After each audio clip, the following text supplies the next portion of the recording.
mehriban ve bağışlayan Allah'ın adıyla. Həqiqətən biz sənə Kövsər bəxş etdik. Ona görə də Rəbbinə tərəf islahat et və qurban kəs.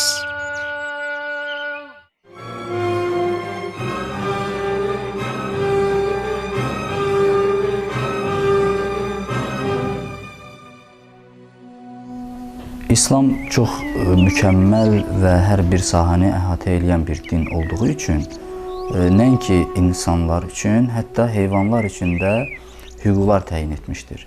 Çox yükləmək olmaz, susuyanda ona su vermək lazımdır, yorulanda istirahətini təmin etmək lazımdır və s. Hətta kim yorulanda heyvanı vursa, məhkəmədə onun şəhadəti qəbul olunmur. İstər qurbanlıqda olsun, istər qeyri-qurbanlıqda olsun, heyvanın kəsilməsinin hüquqları var. Bundan ibarətdir ki, heyvan kəsilməmiş, onun qabağına su qoyulmalı, yemək qoyulmalı, kəsiləndə üzü qibləyə qoyulmalı, onun bir ayağını boş buraxmaq lazımdır ki, o can verəndə rahat can versin. Sonra iti bıçaq olmalıdır ki, incitməsin. Onu bir dəfəyə kəsmək lazımdır. Bu da hüquqlardan biridir. Bütün təbiət aləmi bundan ibarətdir ki, əgər yaxşı sözlər danışılsa, onun bədənində maddələr daha da xeyirli olur. Ona görə buyurur ki, heyvanı kəsəndə də Bismillah deyilməlidir və bu müsəlmana vacibdir.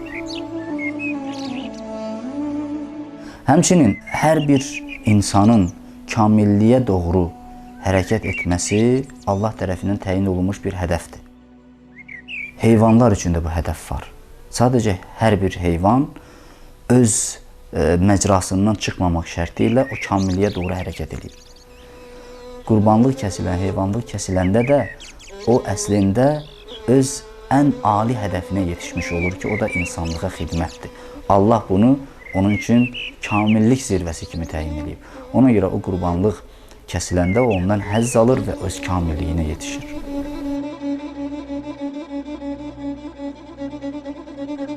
İslam dini bir çox ibadətlərlə Allaha qulu yaxınlaşdırmaq istədiyi zaman yalnız və yalnız Allahın rızasını nəzərə alır. Həzrət Peyğəmbər əleyhissalam buyurur ki, "Əs-salatu qurbanu kulli təqiyyin."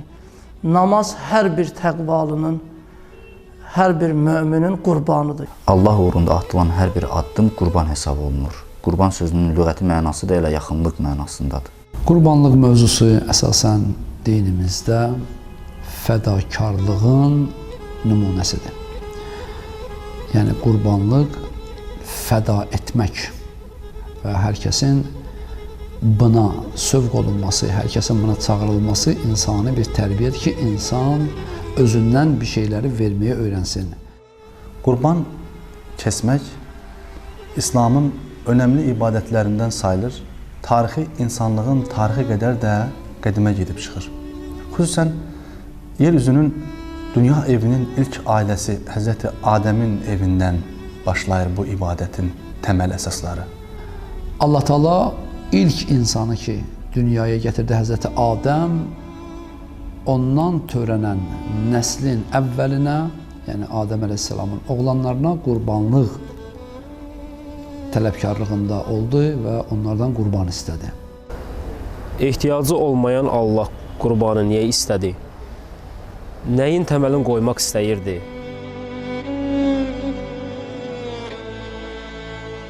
Habil qurban üçün heyvanlarının içərisində Allah adına, Allah naminə, Rəbbin yolunda xərcləmə şuurunda olduğuna görə ən gözəl qurbanını seçir.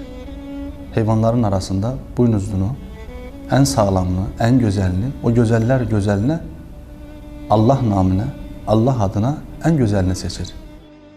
Quran-ı Kərimin Əl-İmran surəsinin 92-ci ayəsində buyurulur ki, sevdiyiniz şeylərdən Allah yolunda sərf etmədikcə əsl savaba çata bilməzsiniz.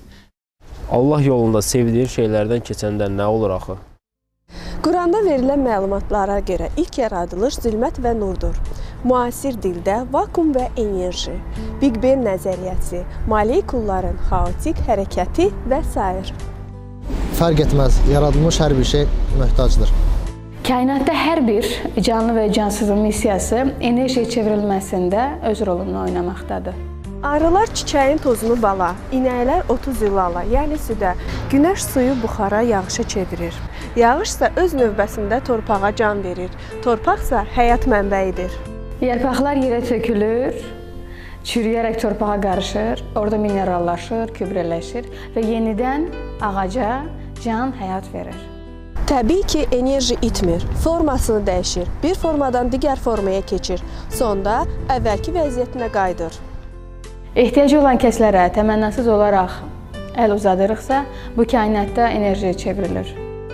İnsan surəsi insanın məhz bu missiyasından danışır. Azanın özünə qulaq asıq. Hayya alə xeyrul aməl deyirlər orada. Hayya, bu bir çağırışdır. Yallah, bizim öz dilimizdə, olur dildə. Alə xeyrul aməl, xeyr əmələ gəlin. Bir çağırışdır. Yəni gündə 2 dəfə bizi bu gözəl əməllərə dəvət edir Allah Taala.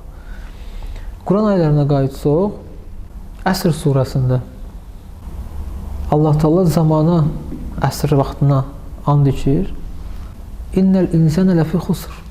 Həqiqətən də insan xəsarət içindədir. Hər dəqiqə uduzmaqdadır. Hər bir dəqiqəsində həyatını uduzur. İlləllezine amenu, ki iman gətiriblər onlardan başqa və ondan sonra amelus salihati və salih əməllər edirlər. İslam insanın dünya və axirətdə səadət və xoşbəxtliyə nail olması üçün uca yaradıcı olan Allah Taala tərəfindən göndərilən, nazil edilən və ortaya qoyulan ilahi qanunlar toplusudur, ilahi qanunlar məcmuəsidir. Bu həm də bütün ilahi kitabların süjet xəttidir. Zülmət və nur yaranır və bunlar yarandığı üçün möhtacdır, ehtiyaclıdır və s. İxlas surəsində olan sifətlərin heç biri yoxdur bunlarda, çünki yaranırlar. Və bunlardan bütün kainat nə varsa hamısı görsənir, hərəkətə gəlir, cana gəlir və sonda fani həyat yaranır, yəni dünya sözü ərəbcə fani deməkdir və sonradan bir varlıq yaranır ki, bu yer üzündə missiyanı yerinə yetirsin. Bu isə o missiyadır ki, hər bir yaranmış möhtac və ehtiyaclı olduqsun, təkrar istehsal olmalı, təkrar dövriyyədə olmalı ki, bankrot olmasın. Və bunun üstündə olan inanan, mömin insan Allah rızası təmənnasız sevdiyi şeylərdən Allahın razılığı üçün keçirsə, bu dövrə yerinə qayıdır. Bu birisi isə fani həyat, dünya məndən razı qalsın. Filan kəs, o birisi qoy desinlər, yaxşı adam, nədir filan. Dünyanın razılığını qazanmaq üçün malından, sərvətindən, sevdiyi şeydən dünyanın razılığı üçün keçir və dövrəyə baş vermir. Buradan yaranır, burada qayıdır. Bunda isə qlobal, böyük bir dövrəyə baş verir. Hər kim yaxşı bir iş görərsə, Allah dərgahında onun 1-ə 10 qarşılığı veriləcəkdir. Və mömin insan, inanan insan həyatını dəyişəndə öz əməllərinin nuruna qovuşur. Çünki xeyirxah işlər görüb, axirət üçün toplayıb. Bu isə inkar edən isə heç bir iş görməyib və axirətinə əli boş qayılır. Çünki onda dövrə tamamlanmır, öz missiyasını yerinə yetirməyib. Bunun üçün də yeganə şərt nədir? İman gətirirsən və xeyirxah işlər görürsən. Hər kim Allah yolunda yaxşı bir iş görərsə, Allah yolunda bir şey xərcləyərsə, onun vəziyyəti 7 sümbül yetişdirən toxuma bənzəyir ki, hər sümbüldə də 100 ədəd dən olar. Beləliklə insanın Allah yolunda etdiyi hər bir işinin Allah dərgahında 1-ə 700 misli veriləcəyi bildirilir. Bu çəkilən filmin çox gözəl bir xüsusiyyəti ondan ibarətdir ki, bizim cəmiyyətdə bugün yavaş-yavaş Allaha yaxınlaşma yolunda atılan bir çox addımlar vardır və bunların da önündə gələn ibadətlərdən biri qurban ibadətidir. Cəmiyyət arasında, insanlar arasında qurban ləfsi işlənən kimi qurban, yəni ki, əti helal olan o 4 ayaqlı, yəni qoyun, inək, dəvə bunların qurban kəsilməsindən gedir. ki bu cürə məşhur olub. Amma həqiqətdə hər hansı bir əməl ki gözəl əməl ki, insan istəyir Allahın razılığını ələ gətirər, o əməli yerinə yetirir, ona qurban deyərlər ki. Tarixi insanlığın tarixi qədər də qədimə gedib çıxır. Xüsusən yer üzünün dünya evinin ilk ailəsi Həzrəti Adəmin evindən başlayır bu ibadətin təməl əsasları. Habil və Qabil Qurani Kərimdə ismi keçməyən iki qəhrəmanın adıdır. Əslində, Həzrəti Adəmin evladlarının Qurani Kərimdə adı olmasa da, hədis şəriflərdə biz onun Habil və Qabil olduğunu öyrənirik. Maidə surəsinin 27-ci ayəsində Allah Teala buyurur: "Vatlu aleyhim nəbə'əbnəy Adəm bil haqq." Peyğəmbər, oxu onlara, tilavət elə, oxu onlara Adəmin iki oğlunun əhvalatını ki, iz qarrəbə qurbanan. Onların hər ikisi qurban götürüb gəlirlər. Biz bilirik ki, təfsirlərdən bu məşhurdur ki, hər ikisi heyvan götürüb gəlməmişdilər. Qabil o günün əkin-səpin işləri ilə məşğul, günümüzdə kənd təsərrüfatı ilə belə söyləyək. Amma Habilə gəlincə isə, Habil isə heyvandarlıqla məşğul olur. Və bunların gətirdiyi qurbanlığın dastanı belə nəql olunur ki, Habil heyvanlarının, yəni əlində olan qoyun sürüsünün içindən ən gözəlini, ən artığını, ən yaxşısını seçərək qurbanlığa gətirdi. Qabil isə əlində olan buğdanın ən yararsızını, yəni özünə belə lazım olmayan bir şeyi qurbanlıq gətirdi. Habilin qurbanı qəbul oldu, Qabilin qurbanı isə qəbul olmadı. Ona görə yox ki, buğdadan, taxıldan qurban olmaz, yox. Hər ikisi qurbandır. İntihası ki, Habildən ona görə qəbul elədi ki, onun niyyəti təmiz idi. Və bu yüzdən Qabil həsəd üzündən öz qardaşı Habili qətlə yetirdi. Qabil Habili öldürəndən sonra gələcək nəsillərin beynində ancaq bu informasiya qalır: Allaha qurban və insan ölümü. Bəşəriyyətin daha sonraki dövründə insan qurbanının ortaya çıxması da əslində ilk insana, kökü ilk insanın dövrünə gedib çıxır. Yəni insanlar bir növü qardaşını öldürən Qabilin yolundan getdilər və daha sonra bəşər tarixində biz insan qurbanlarının olduğunu görürük. Tarix boyu olub da belə şeylər, ən gözəl insanları atıblar. Dərəyə, suya qurban verirlər, hansı bir uydurulmuş ilahilərə qurban verirdilər. Sözsüz ki, bu dinlər içərisində biz baxsaq, əvvəllərdə bir çoxlarında insanların özlərinin fəda etdiyini görürük. Qədim Misirdə, eyni şəkildə Maya mədəniyyətində, Aztek mədəniyyətində biz insan qurbanlarının olduğunu görürük. Hinduizm dinində də bunu görürük, Şintoizmdə də görürük, Konfusislikdə, Taoizmdə və başqa dinlərdə.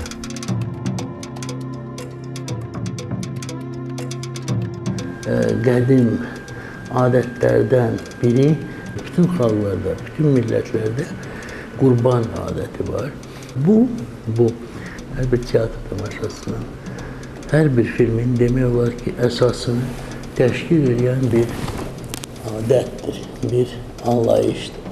Qədim Romada gladiatorlar döyüşləri vardı, kimsə öldürürdülər səhnədə və s. və s. İndi o qətllər həqiqi deyil, amma yenə də mütləq hər bir tamaşa cəlbedici olduğunu gördü ki, mütləq kimsə ölməlidir. Hansısa bir yüksək ideya naminə və s. və s.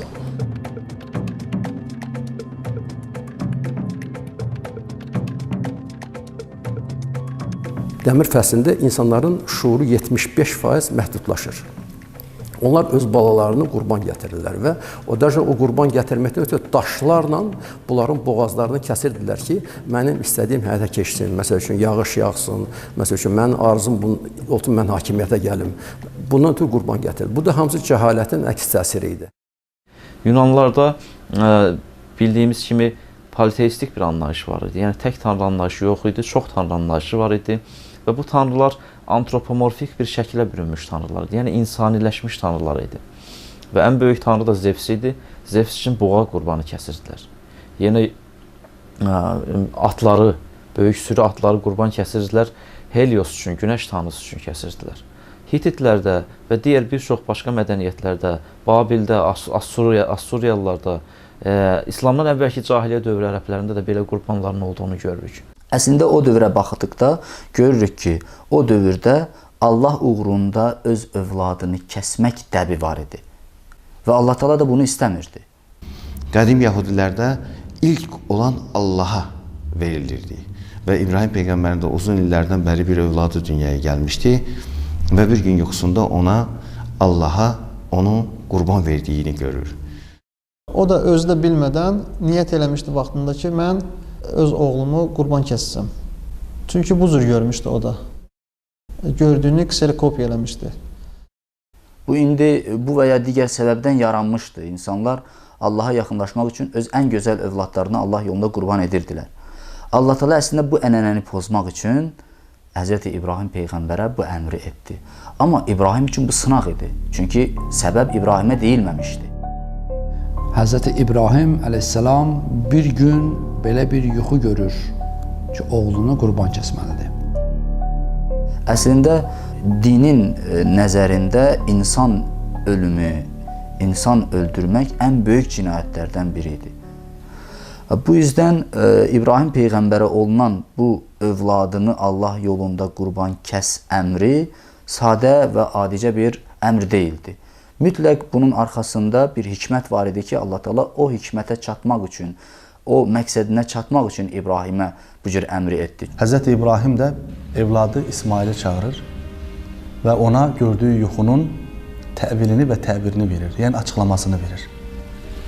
Evlad da 13 yaşlarına, 12 yaşlarına gəlib çatmış Hz. İsmail əleyhissalam böyük bir təslimiyyət, böyük bir dirəniş göstərərək Allah qarşısında qulluq vəzifəsini, o qulluq şuurunun dərinlik və enginliklərinə enərək atasına, atacan, sənə əmr olanları yerinə yetir deyə bir xitabı var.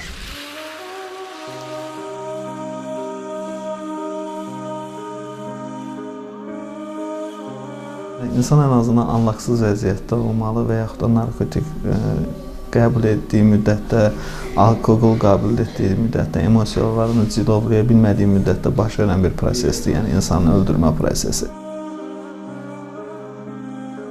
Təbii ki, İbrahim Peyğəmbərin bu işi görmək üçün psixoloji hazırlığı olmuşdur. İllər öncə o müxtəlif quşları parça-parça doğrayıb, hərəsini bir tərəfə atıb və sonra Allahın izni ilə dirilin və sonra da onların dirildiyini görəndə artıq onda şuuraltı bu yəqinliyi artmışdı. Və bu da ona çox psixoloji olaraq kömək etmişdi ki, bu oğlun kəssə belə, aparıb Allah yolunda öldürsə belə, bu sadəcə bir sınaqdır və Allah ona o övladını qaytaracaq. Və İbrahim deməklə ki, ay oğlum Allahın izni ilə diril, oğlu bir dəqiqədən sonra onun yanında olacaq. Burada İsmailin də buna hazır olması məsələsi gündəmdədir. Çünki bu əmr iki tərəfli idi. Burada bir mühüm məsələ nəzərə gəlməlidir ki, İbrahimin kəsdiyi qurban nə idi? Və İbrahim niyə qurbangaha çağırıldı? Niyə İbrahimə göstəriş verilmədi ki, get bir qoyun al kəs, ya bir dəvə kəs və ya qoyun sürüvü kəs, ya dəvə sürüsün kəs? Niyə oğluvu kəs?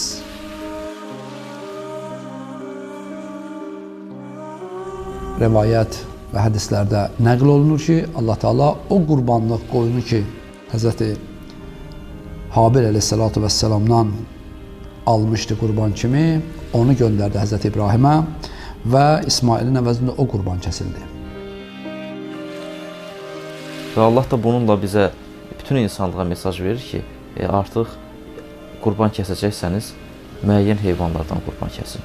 İnsandan qurban olmaz. Bu elə bir dövr idi ki, insanlıq tarixində bir çox yerlərdə qurban var idi.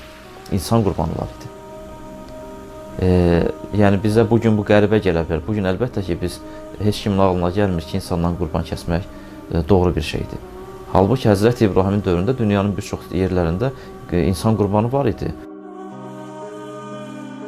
İbrahim Peyğəmbər o zaman elə bir həddə çatmışdı ki, elə bir səviyyədə idi ki, düşüncələri dəyişəcək bir səviyyədə idi. Ona görə o hadisə o vaxt baş verdi. Əgər o hadisə bir 50 il qabaq baş versəydi, onun heç bir effekti olmayacaqdı. Allah Teala onu yetişdirmişdi o səviyyə. Və bunların bu imtahandan keçməsinə Allah Taala buyurur ki, biz bu imtahanı İbrahimlə qəbul etdik, bu qurbanı da qəbul etdik və onu əvəzlədik bir əzəmətli qurbanla. Demək olar ki, Allah Taala bu hadisə ilə insanların beynindən bu virusu pozdu.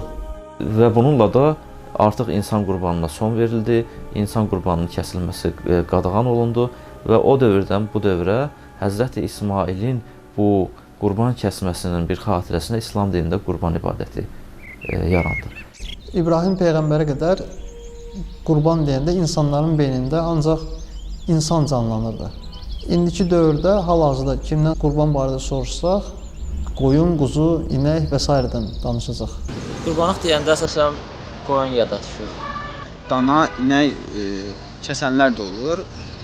Hətta bunlar da insanlar atışıb da kəsə bilirlər. Allahın sənin şəriətində insan kəsmək, baş kəsmək haramdır, yasaqdır. Amma o qədər günahların, o qədər qüsurların, nöqsanların var ki qarşında. Kəsiləsi bəlkə də mənim başımıdır, amma şəriətin buna izin verməz. Kəsdiyim bu qurbanı məndən qəbul et deyə bir niyyətlə insan Allaha yaxınlaşmağa çalışır. Peyğəmbərimiz buyurur ki, insan övladı Qurban Bayramı günündə qurban kəsməkdən daha gözəl bir iş etməmişdir. Onun kəsdiyi qurbanın qanı yerə tökülməmiş, onun dərəcəsi Allah dərgahında yüksək bir mərtəbəyə çatır. Və İslamın bu qurban ibadəti mənə elə gəlir ki, digər dinlərin qurban ibadətlərindən daha sosial tərəfi ağır olan bir ibadətdir. Çünki İslamda qurban kəsiləndə o qurbanın paylanılması anlayışı güclüdür. Sadəcə kəsib özün yeməyəcəksən. Hədəf qonşuna, qohumuna, əqrabana, miskin, fəqir insanları doyurmaq, onları da ət payına zamanında onlara çatdırmaqdır. Bu məsələlərə diqqət edək. Yəni bunlar diqqət olunmasa, sadəcə qoyun kəsməkliyi və ya digər heyvanların kəsməkliyi bu qurbanın əsl əhəmiyyətini verməz. İnsanlar bir iş görəndə onun mahiyyətini dərk etməlidirlər. Çünki dilimiz sadəcə yeməyi deyil, yedizdirməyi əmr edir. Dilimiz geyinməkdən daha çox insanların geyimini təminə çalışır. İmam Zeynul Abidin əleyhissalatu vəssalamdan gəlib bizə yetişən bir mübarək bir hədisdə ki, Şibli adında bir şəxs həz qılmışdı, Həzrətin xidmətinə yetişdi. Həzrət onunla söhbət zamanı bir neçə şey ondan sual elədi, soruşdu ki, bəs əynindən libasları çıxardıb ehram giyəndə qəlbindən bunu keçirtdin ki, günahkarlıq, məsiyyətkarlıq libasını bədənimdən çıxardıb itaət donuna bürünürəm, itaət libasını geyinirəm. Bunu niyyət elədinmi? Dedi, yox. Həzrət buyurdu ki, onda sən heç ehram bağlamamısan. Onun mahiyyətini yerinə yetirməmsən ki.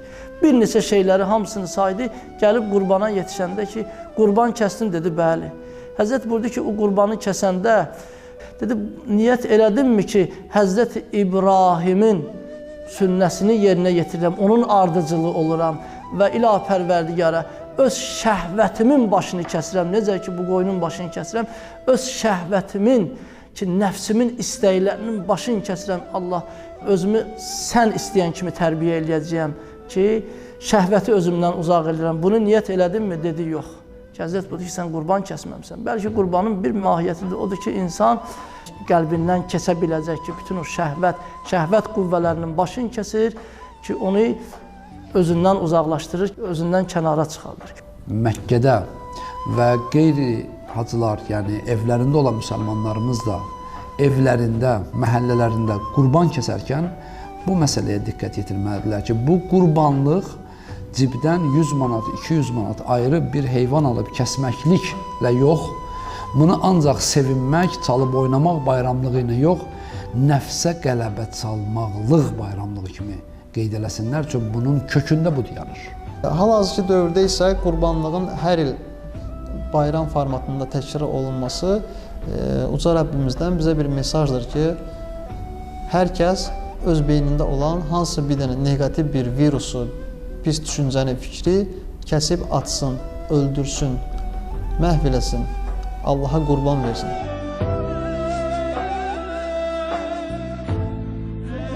Arzu və istəklərimizə hakim olmağımız və onları yerinə yetirməyərək, doğruları yerinə yetirərək o mənfiləri, o bizə pis təsir edən istək və arzuları qurban etdiyimiz zaman da biz yenə də Allaha yaxınlaşırıq.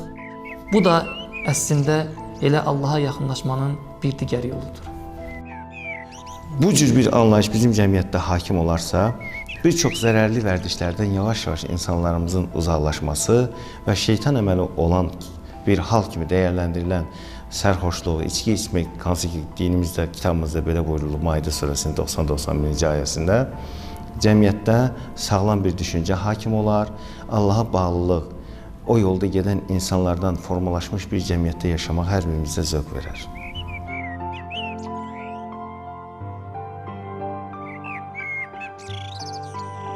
Bugün cəmiyyətimizdə və ümumiyyətlə dünyada var olan bir viruslu səmimiyyətsizlik, insanların bir-birinə qarşı səmimiyyətsizliyi və insanların Allaha qarşı səmimiyyətsizliyi. Mənə elə gəlir ki, bəşəriyyətin də ən çox ehtiyac duyduğu budur. İnsanların bu səmimiyyətsizlik hissindən, səmimiyyətsizlik virusundan qurtulmaları. Arzu edərdim ki, qurban ibadəti ilə birlikdə biz bu səmimiyyətsizlik virusundan da qurtularıq.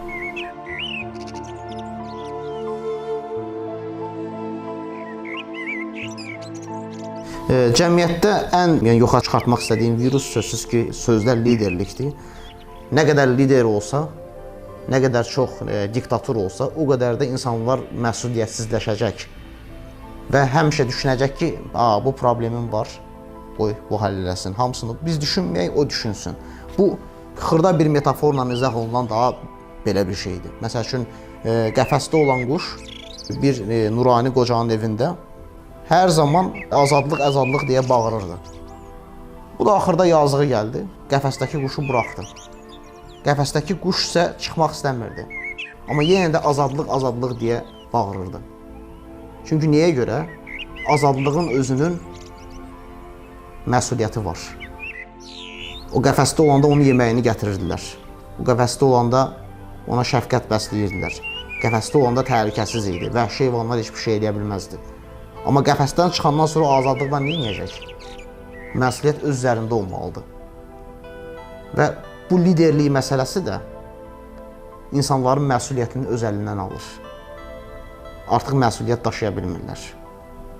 Bəlkə də böyük potensialları var, amma o potensiallardan istifadə edə bilmirlər.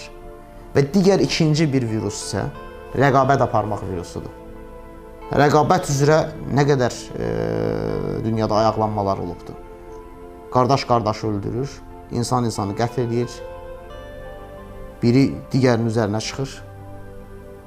Mən elə düşünürəm ki, rəqabət olmasa, hamısı ümumilikdə çalışsa, hər kəs öz potensialını inkişaf elətdirsə, hər kəs öz viruslarını təmizləsə, bu negativ hallar da olmaz. Çünki rəqabətdə həqiqətən də qalib yoxdur. Biri üstün olacaq, ondan sonra digəri üstün olacaq. Digəri üstün olacaq, digəri üstün olacaq. Hər kəs istəyir ki, üstün olsun. Və heç kim aşağıda olmaq istəməz. Hər kəs yuxarıda olmaq istəyir. Aşağıda olmaq istəməz ona görə ki, bu alçalıcıdır. Kimsə bunu alçaldacaq. Və bəzən yuxarıda olmağın özü də qorxu yaradır. Çünki bilirsən ki, çıxacaq yerin yoxdur. Uzaq başı aşağı düşə bilərsən. Ona görə mənim düşündüyüm bu düşüncə viruslarından biri, negativ hallardan biri rəqabət, insanları idarəçilik. Çünki bütün siyasət, bütün problemlər hamısı buradan başlayır.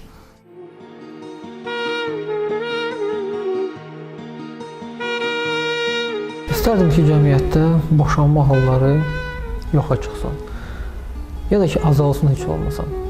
O adətlər ki, İslama ziddir, yəni Allaha təslimiyyətdə mane olacaq sizə, pis əməldir, yaxşı əməl deyil, belə deyil, sağlam həyatın əksinədir, o adətləri tərk edin. O adətlər ki, İslama zidd deyil, onlar qalsın.